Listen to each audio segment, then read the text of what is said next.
So, I want to tell you about a drug that costs like $5 to make, maybe even less. $5 for a month's supply.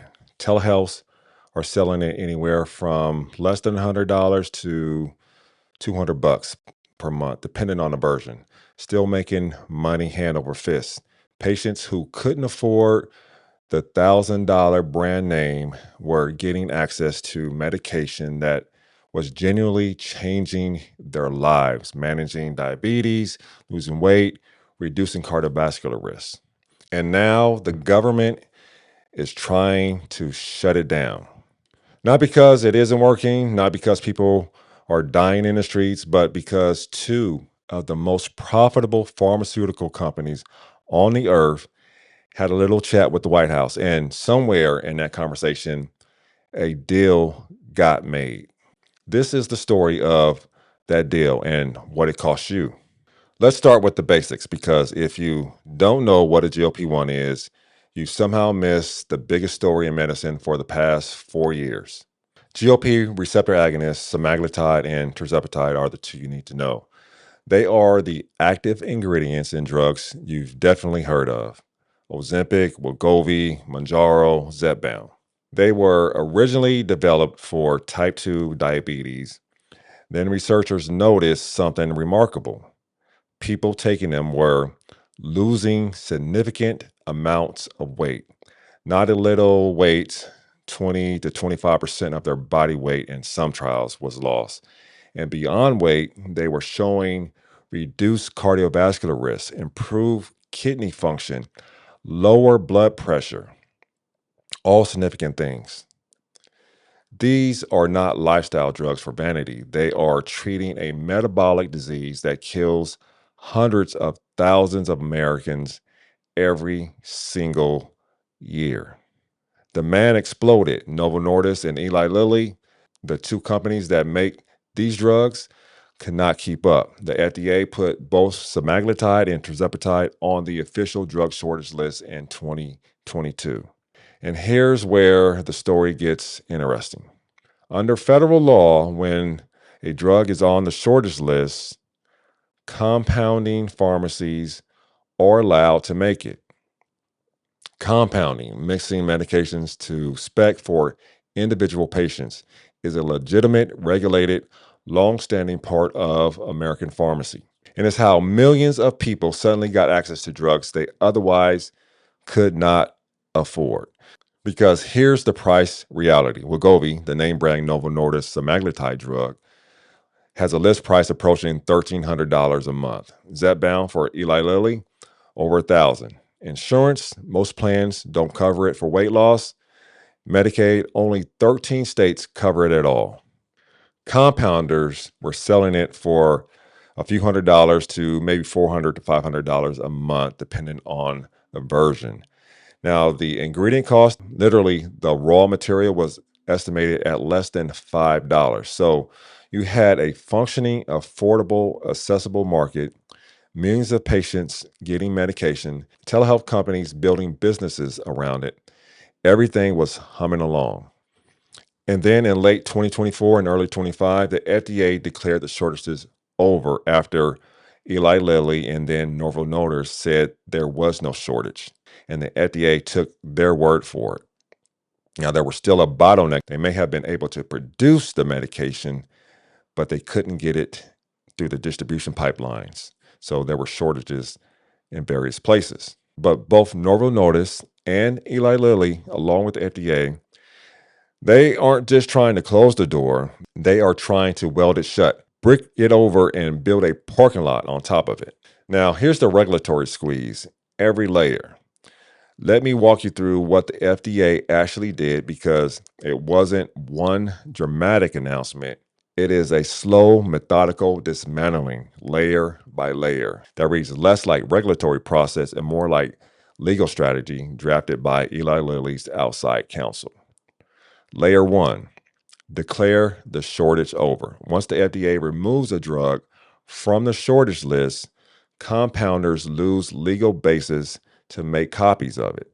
The tirzepatide shortage was declared resolved in December 2024. Semaglutide followed in February of 2025.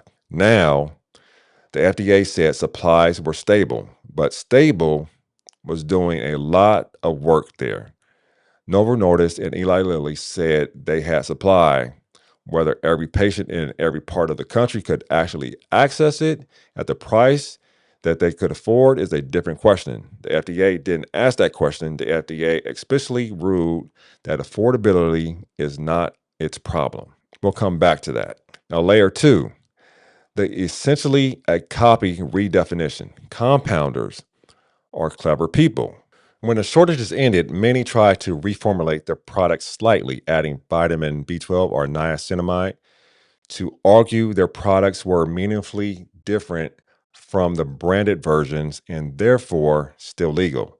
They changed dosing. Instead of 0.25 for compounded semaglutide, they offer 0.3 milligrams. Instead of 7.5 milligrams for compounded tirzepatide, they offer 8 milligrams. And then April Fool's Day of 2026, and I promise I am not making that up.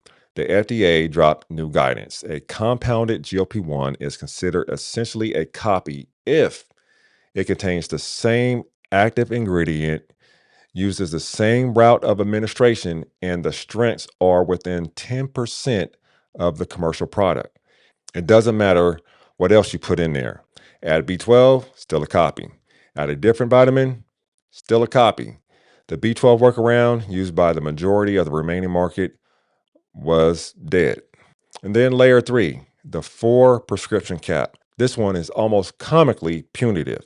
The FDA announced it will not take enforcement action against a 503A pharmacy, that's your standard state licensed compounding pharmacy, for those that don't know, for filling essentially a copy prescription, as long as they fill 4 or fewer per calendar month. 4 per month for the entire pharmacy.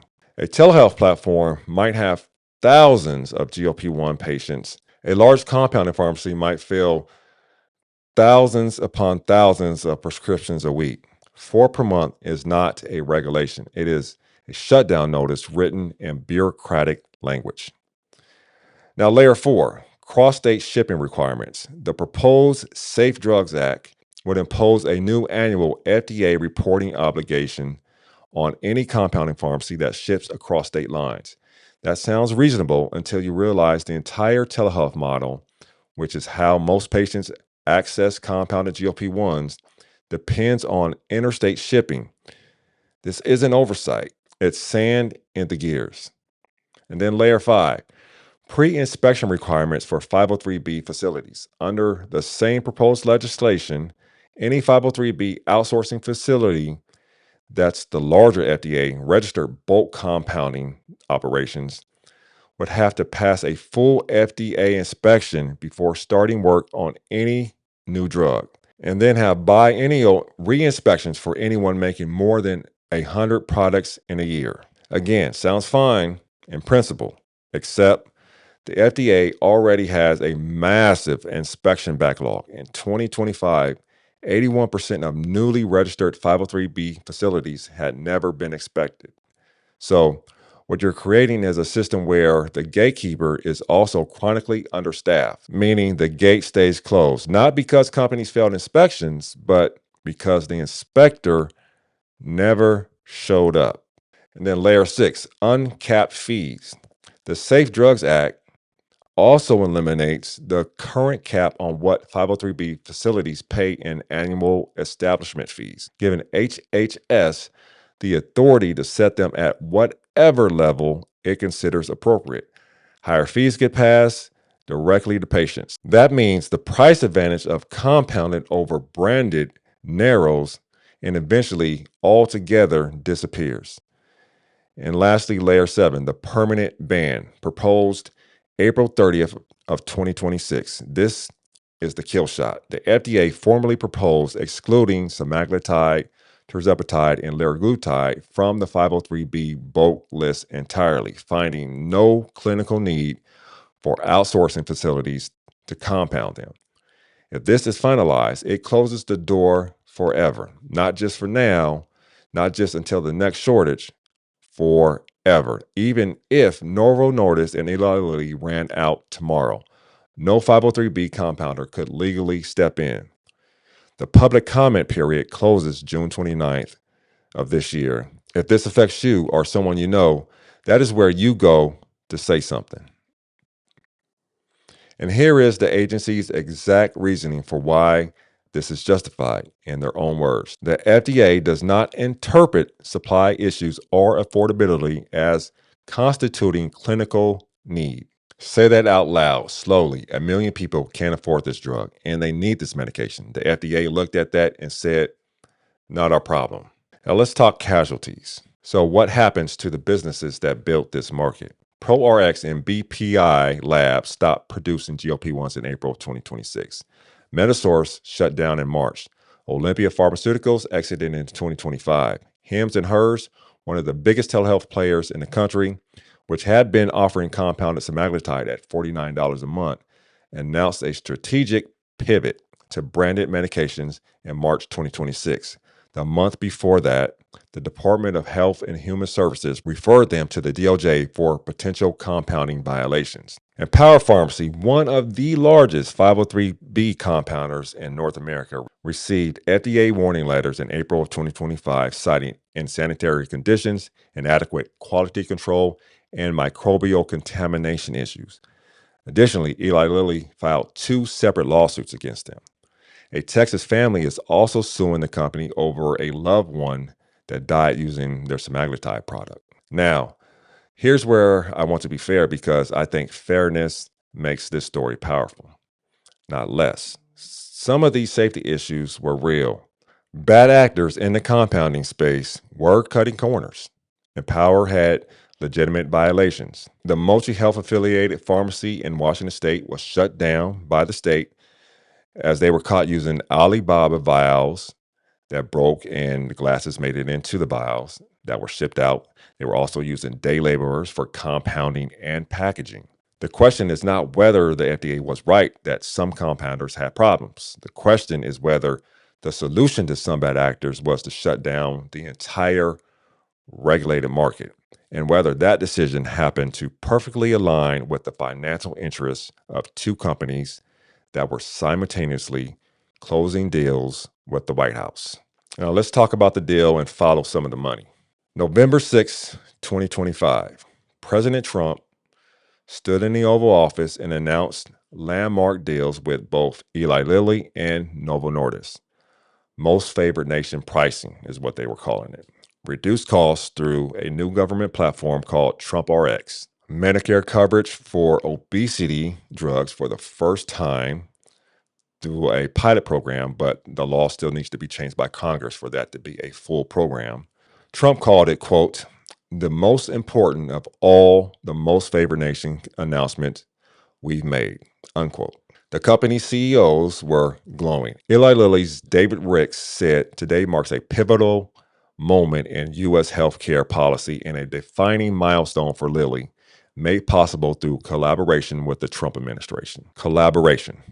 Remember that word. Novo Nordisk received FDA approval for the Wegovy pill, the first oral GLP-1 for weight loss, in December of 2025, just weeks after the deal.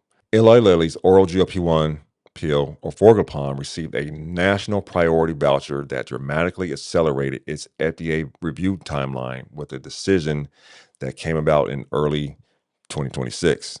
They were approved.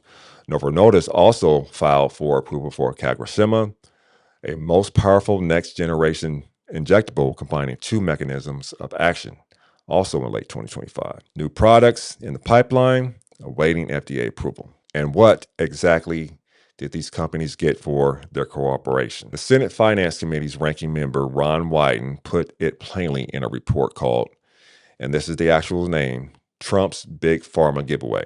His findings: drug companies that cut deals with the administration received tariff relief, exemptions from other Medicare pricing initiatives, and priority review vouchers to get their products approved by the FDA faster. Let me say that again. Priority review vouchers. FDA approvals expedited for companies that sign deals with the White House. Congressional investigators also noted that the commissioner's National Priority Vouchers Program, The mechanism used to fast track these approvals was not authorized by Congress. It was created unilaterally by FDA Commissioner Marty McCarty. Should be noted that there was an expedited program approved by Congress through legislation that provided a 6-month expedited approval process. This new approval that's outside of the legal framework, it provides a 1 to 2 month approval process, completely speeding things up. Now, here's the part that really crystallizes what this deal actually was. The White House presented it as a win for patients. Cheaper drugs, expanded Medicare coverage, discounts through Trump RX, and Eli Lilly and Novo Nordisk publicly agreed to apply most favored nation prices to all of their new medications going forward. Sounds good on paper. But read the fine print. According to Eli Lilly's own public statements about the deal, they got 3 years of tariff exemptions, meaning the 100% tariffs the administration had been threatening to impose on imported drugs would not apply to them. They got expedited FDA approvals, and read this carefully, Lilly will not be subject to future pricing mandates. Novo Nordisk got the same deal, and when 9 more companies signed most favored nations agreements in December 2025, Bristol Myers Squibb said explicitly that their agreement means they too will not be subject to future pricing mandates. So let's be clear about what this actually is. The companies agreed to discount a handful of existing drugs that were already heavily rebated behind the scenes, drugs nearing the end of their market exclusivity, drugs the White House could point to on a website and say, look, cheaper. And in exchange, they got a legal guarantee that the government cannot come back later and force them to lower prices on anything else, ever, for the rest of this administration. They bought their way out of future regulation with a discount on their current products. And the company with the most to gain from the regulatory protection, Eli Lilly, with orforglipron awaiting FDA approval at the time, a brand new drug that would compete directly against the compounded market, it just helped destroy, walked away from that deal with a priority review voucher, a tariff shield, and a signed agreement that no one can touch its pricing again.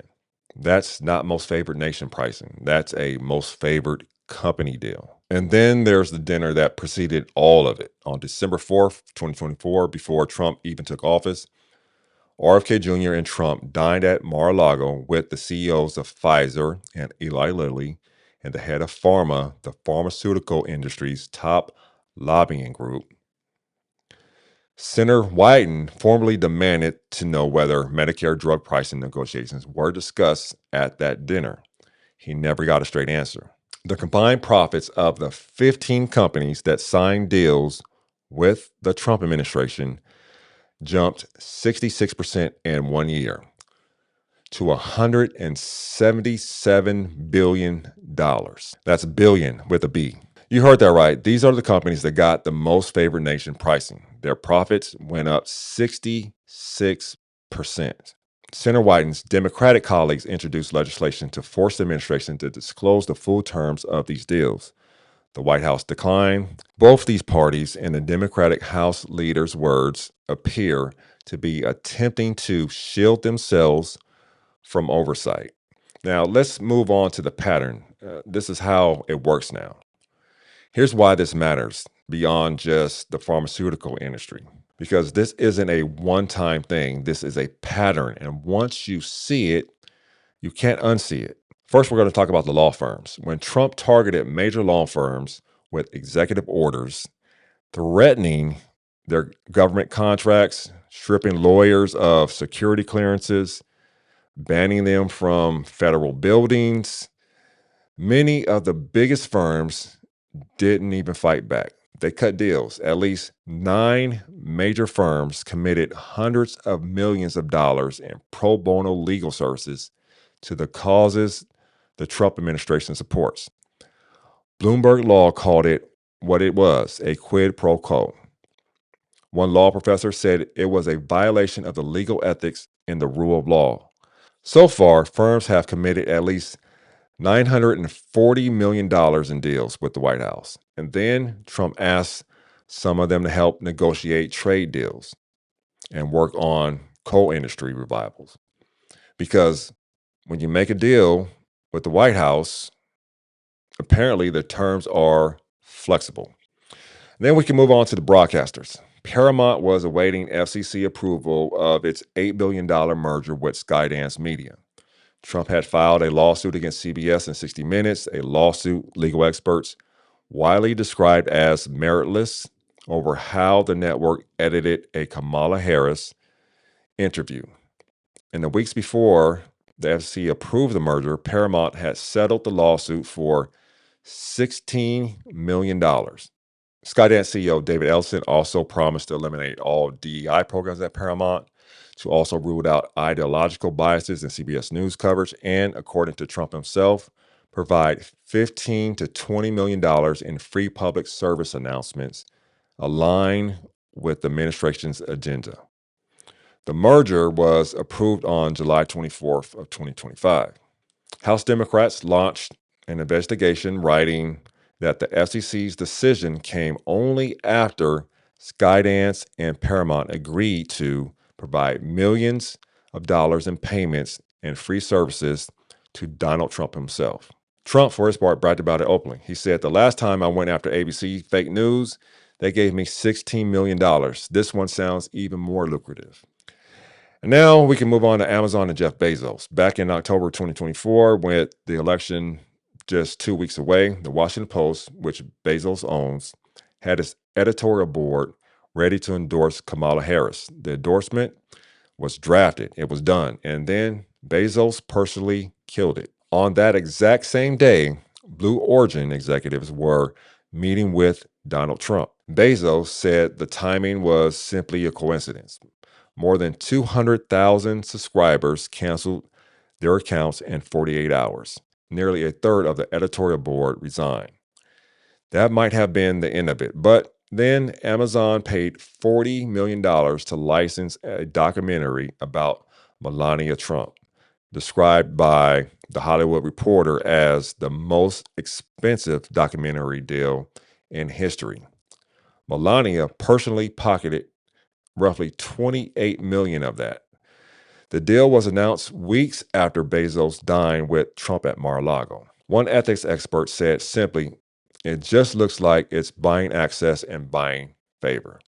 Then in February 2025, Bezos restructured the Post's entire opinion section, declaring it would only publish views consistent with personal liberties and free markets, and that opposing viewpoints will be left to be published by others. The opinions editors resigned. Ruth Marcus, a columnist for 4 decades, resigned after the paper killed her column, gently criticizing the change.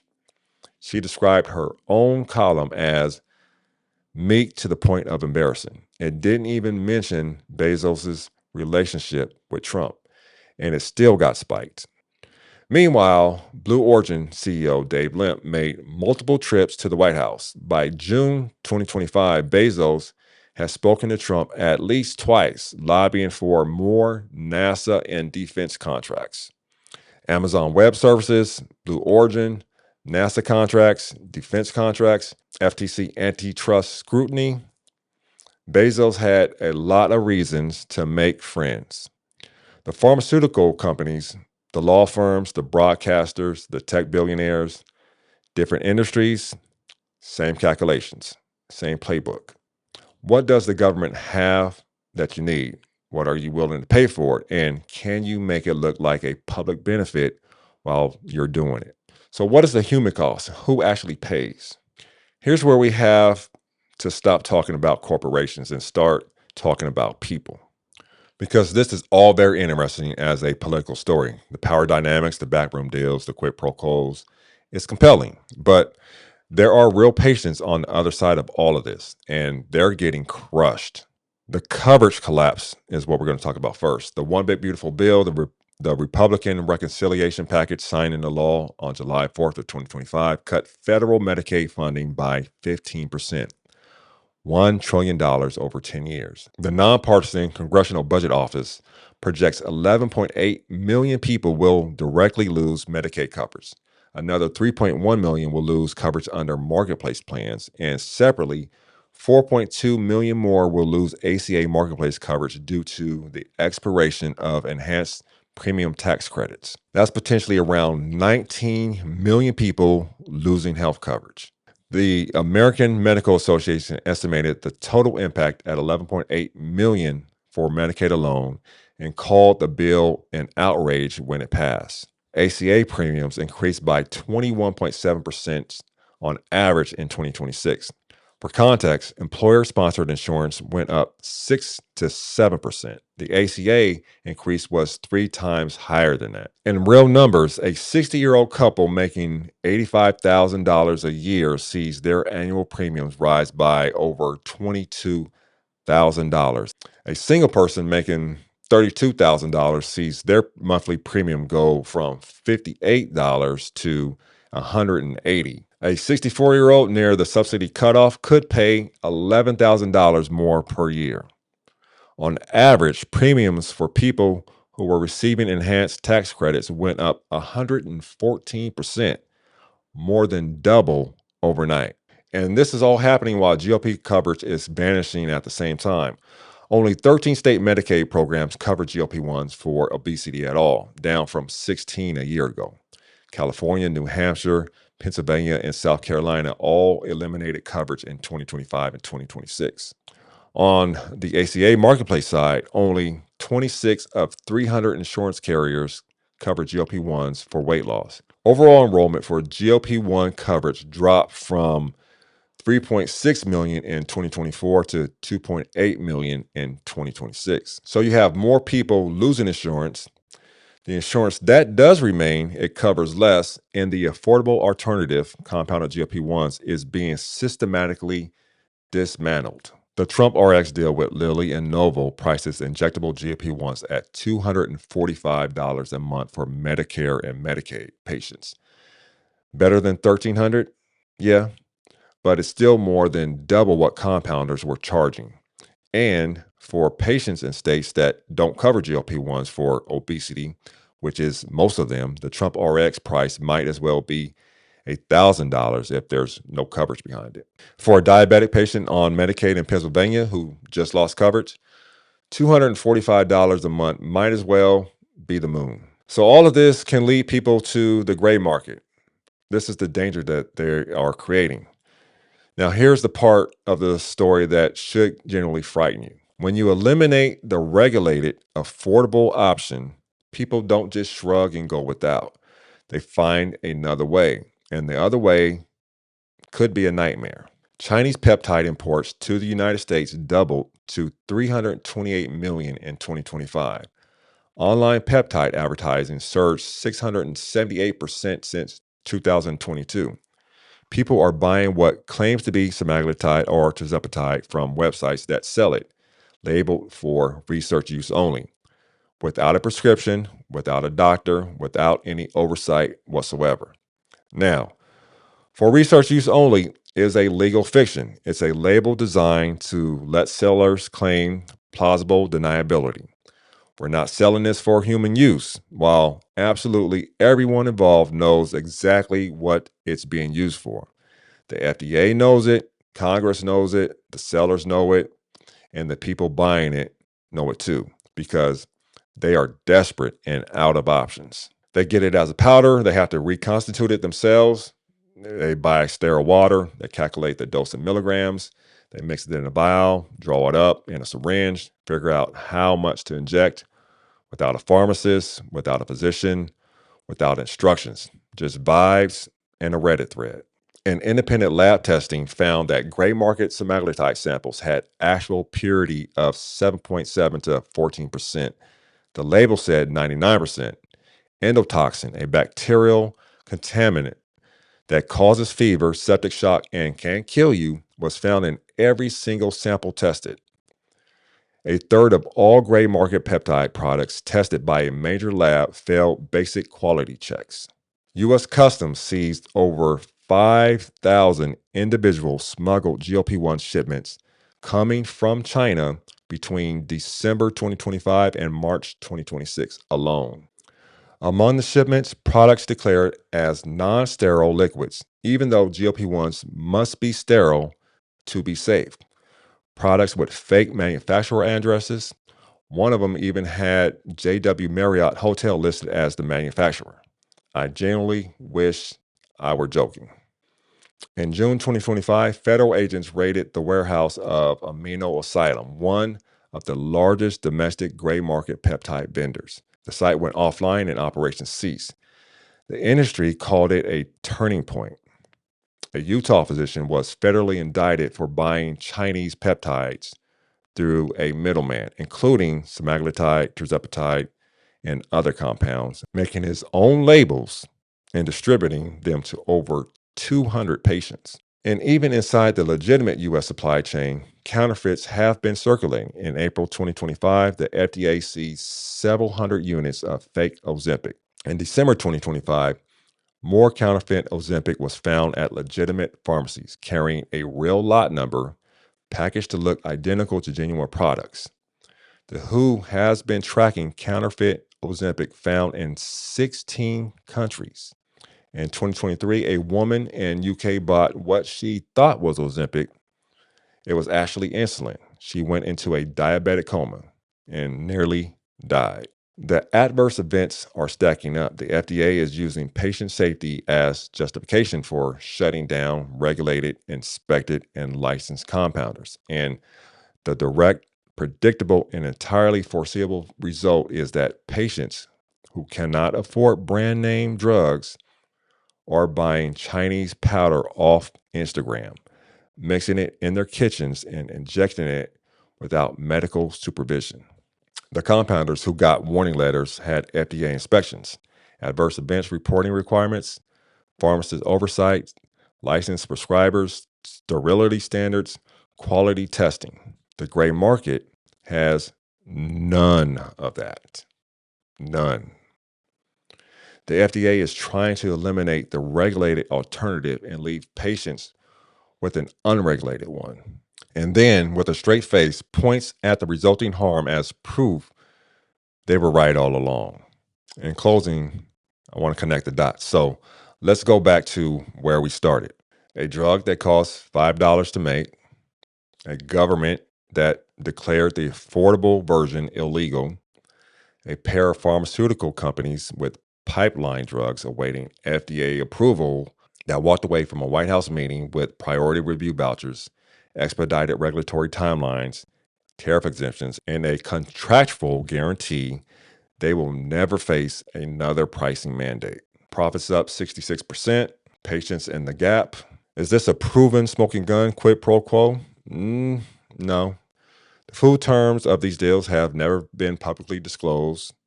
Democrats in Congress have been demanding transparency for months, and they keep getting stonewalled. There's no recording of the conversations, no signed document that says, we'll fast track your drugs and kill the compounders if you play ball. What we have is a pattern. Law firms that gave the White House hundreds of millions in free legal services right after executive orders threatened their existence. A broadcaster that settled a meritless lawsuit for $16 million right before his merger got approved. A tech billionaire who killed an endorsement paid the First Lady $28 million and restructured his newspaper's opinion section to align with administration's priorities, right as his space company lobbied for government contracts. And then two pharmaceutical companies with new products in the FDA pipeline who signed pricing deals with the White House, right as the FDA systematically dismantled their only significant competition. A process that moved with remarkable speed and thoroughness, stacking restriction on top of restriction, layer by layer, with the intent to not just close the door permanently, but wield it shut, with the explicit government position that the fact that millions of Americans cannot afford the brand name version does not constitute a reason for a cheaper alternative to exist. So they got FDA fast tracking, they got tariff protections, they got legal guarantee against future pricing pressure, and they're getting compounders killed. In exchange, They put some existing drugs on a government website at prices that are still more than double what patients were paying before. The White House got to hold a press conference, and the patients, the ones who were paying $100 to $150 a month, who are now staring at a $1,300 list price, a gutted insurance market, a Medicaid program bleeding coverage, and a gray market full of Chinese powder with a 7% purity rate. They didn't make this calculation. They weren't at the table. They weren't at Mar-a-Lago. They're just the ones who pay.